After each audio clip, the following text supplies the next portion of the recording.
3 words. That's all it took to make Adam Sandler stop smiling. For 30 years, he's been Hollywood's class clown. Nobody had ever seen Adam Sandler angry.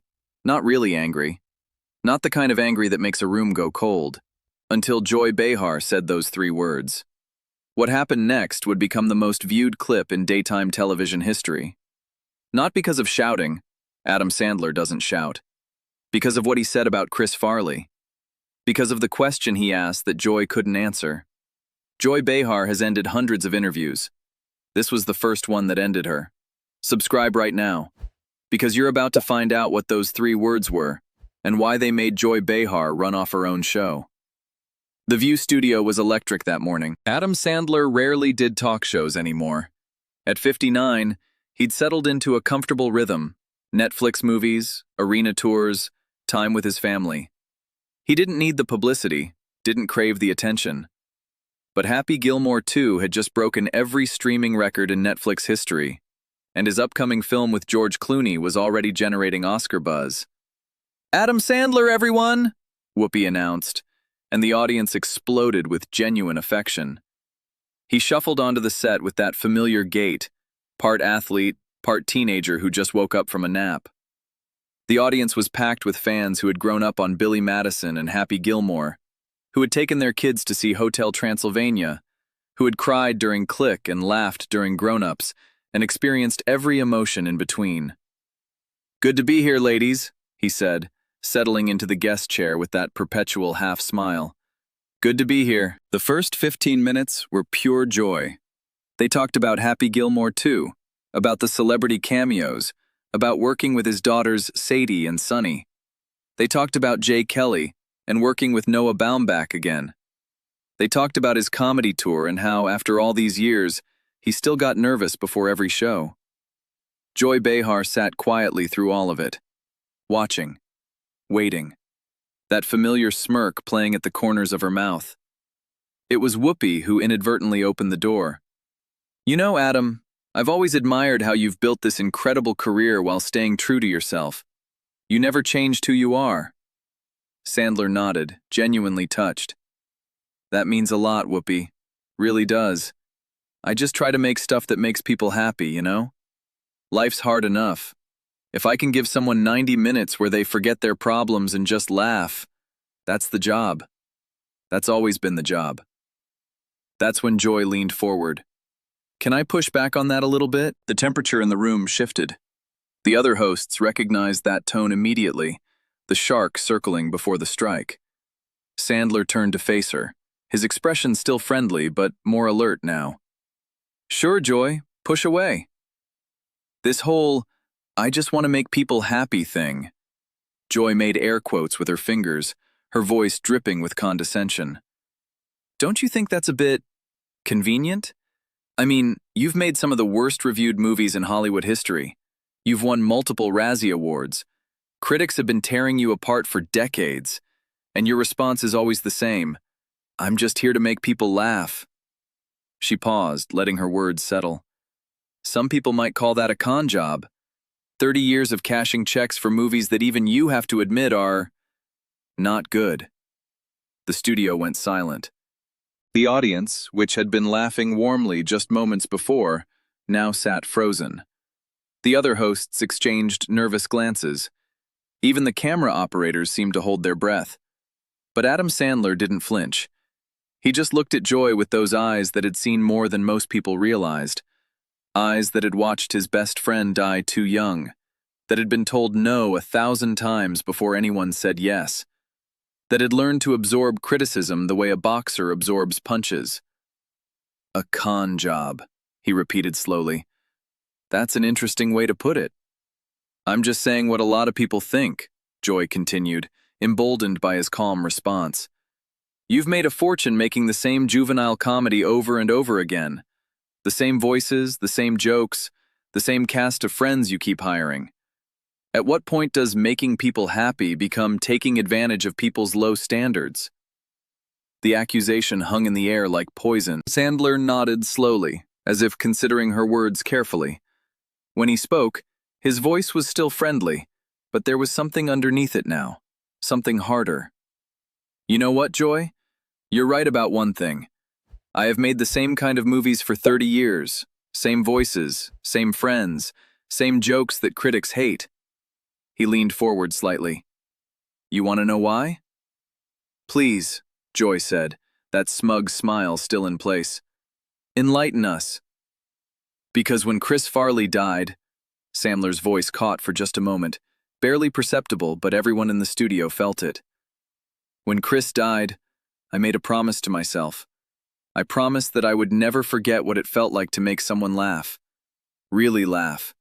The kind of laugh that makes you forget, just for a second, that the world is falling apart around you.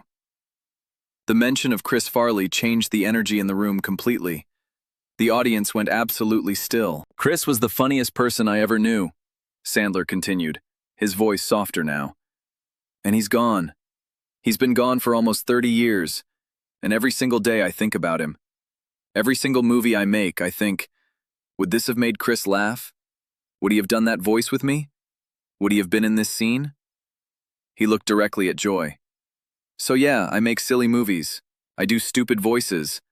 I hire my friends because life is short, and I'd rather spend it with people I love. And if that's a con job to you, then I guess I'm a con man. But I've got 47 million people who watched Happy Gilmore 2 in 3 days who might disagree with your assessment. Joy tried to recover. That's very touching, Adam, but success doesn't equal quality. McDonald's sells billions of hamburgers. That doesn't make them gourmet cuisine. Did you just compare my movies to McDonald's? Sandler laughed, but there was no humor in it. I'm saying that popularity isn't the same as artistic merit.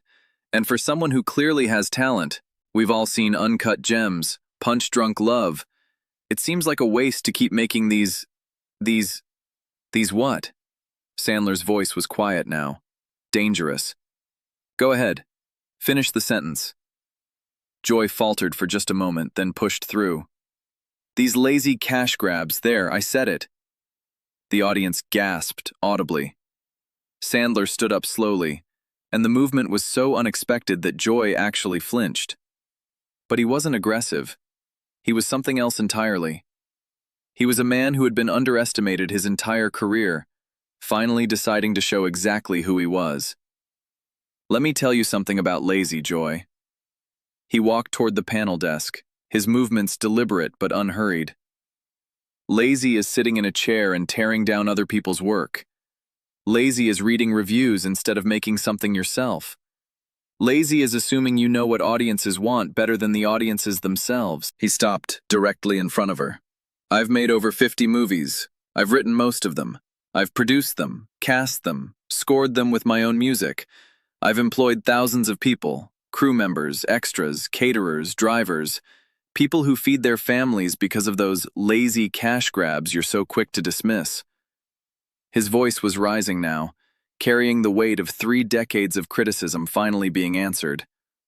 I've toured comedy clubs for 40 years. I've stood on stages in front of 20,000 people and made them laugh for 2 hours straight.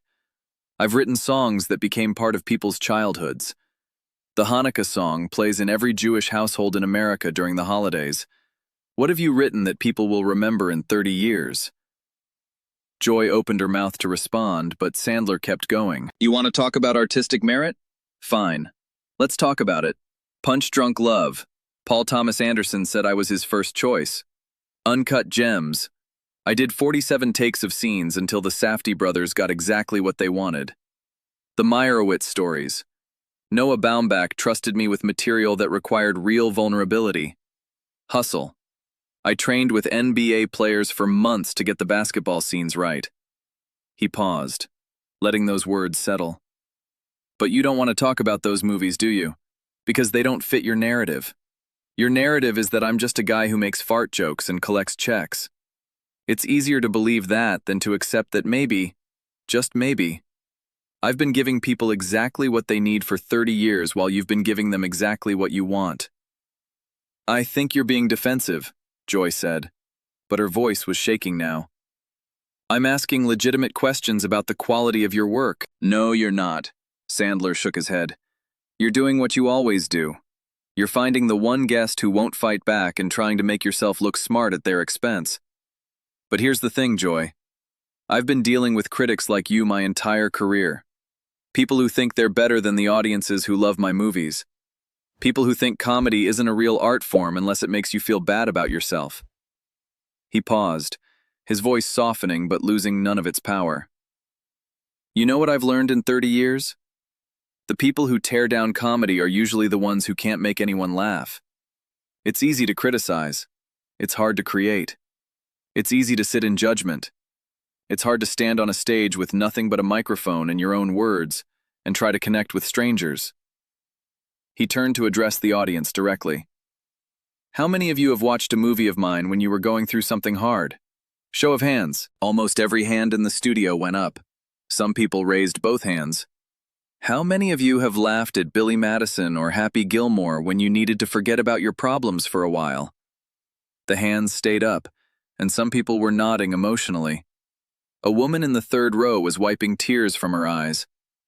How many of you have watched Click with your family and cried at the end even though you knew it was coming? More hands. More nods. The connection between Sandler and the audience was palpable, something Joy clearly hadn't anticipated. That's what I do. That's what I've always done. I make people feel things. Sometimes it's laughter. Sometimes it's tears. Sometimes it's both at the same time. And I'm not going to apologize for it just because some people think it's not sophisticated enough for their taste. He turned back to Joy, and his voice dropped to something more personal. You know what the really sad part is? You could have asked me anything today. You could have asked me about working with Chris Farley, about what it was like to be fired from SNL, about losing friends too young and finding a way to keep going.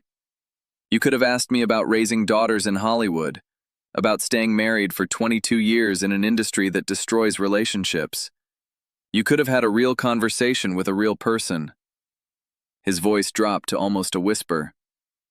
But instead, you chose to be cruel. And for what? A viral clip?